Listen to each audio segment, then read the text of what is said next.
Another black man was shot and killed by police Wednesday night, this time in Washington, D.C.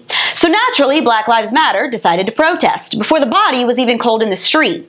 Because hands up, don't shoot has apparently become I'm black, don't shoot, no matter what I was doing, even if I was running around waving a gun at the cops. Meanwhile, a nonprofit group raising money to bail out violent protesters has now paid to free both an accused murderer and a twice-convicted rapist. Because it's very apparent at this point that this is not an issue of police brutality against innocent black men. It's about scoring social justice points, even if that means protecting criminals and holding them up as saints. See, there's just one problem with that theory. It's stupid, and people are wising up to it.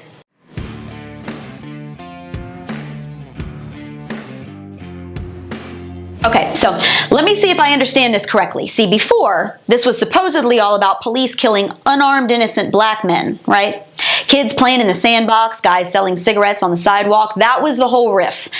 Remember hands up, don't shoot? Yeah, hands up, don't shoot. But see, now that's become reach into your patrol car, don't shoot. Run around waving a gun, don't shoot. Punch a cop in the face, oh, but don't shoot. We've reached a place where the left thinks no black man can ever be shot by the police for any reason whatsoever. Now, that rule does not apply to a white guy.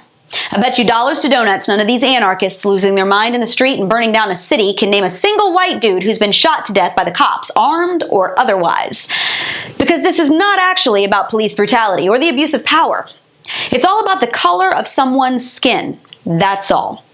If this were about police brutality, we would be considering each case by its merits, because police brutality does exist.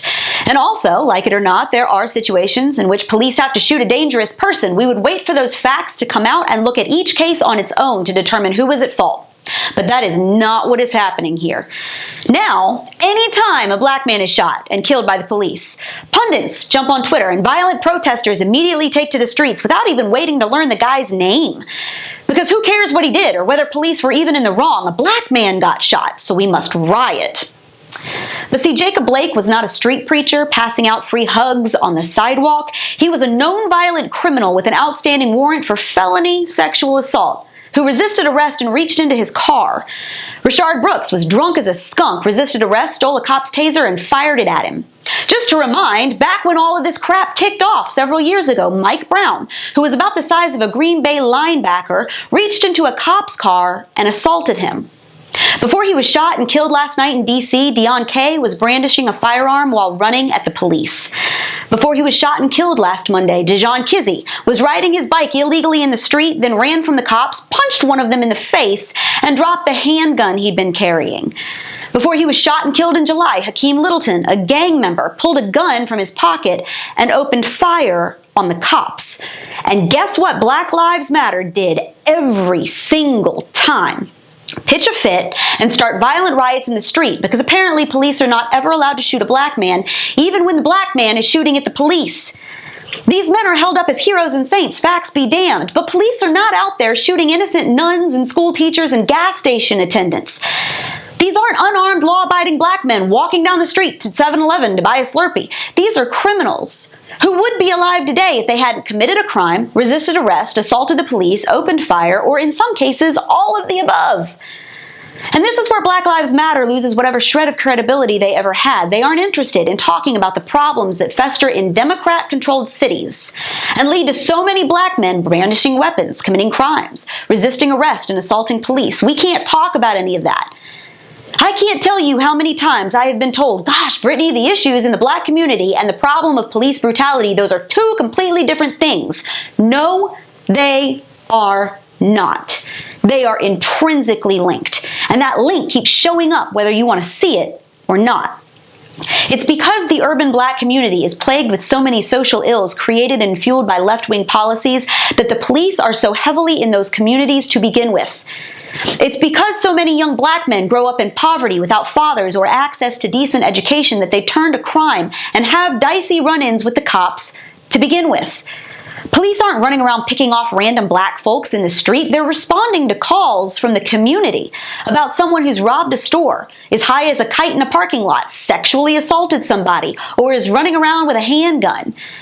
They're trying to apprehend criminals who apparently the left has decided are the heroes of this story because nothing matters except the color of their skin. Don't believe me? A Minnesota nonprofit that raised money to bail out violent protesters following the death of George Floyd has since spent $75,000 to bail out a guy who shot at the cops, $100,000 to bail out a woman accused of stabbing a friend to death, and $350,000 to bail out a twice-convicted rapist arrested for kidnapping and sexual assault. Kamala Harris donated to this group. Celebrities donated to this group. And the Minnesota Freedom Fund is bailing out rapists and murderers. And when asked why, the group's interim executive director told Fox 9, "I don't even look at a charge when I bail someone out. I will see it after I pay the bill because it is not the point. The point is the system we are fighting." And that is the point, isn't it? That this is not about the police doing anything wrong. It's about the left believing that just like illegal aliens, just like students who take out loans they can't pay back, just like people who have no interest in getting a job, just like women who find themselves unexpectedly pregnant, that criminals should bear no responsibility for their own actions based on the color of their skin. That is the American left, and that is a recipe for a society that will fall apart. And that's your Reality Check America. Make sure you subscribe to our YouTube page, like us on Facebook and Twitter, and stay sane out there.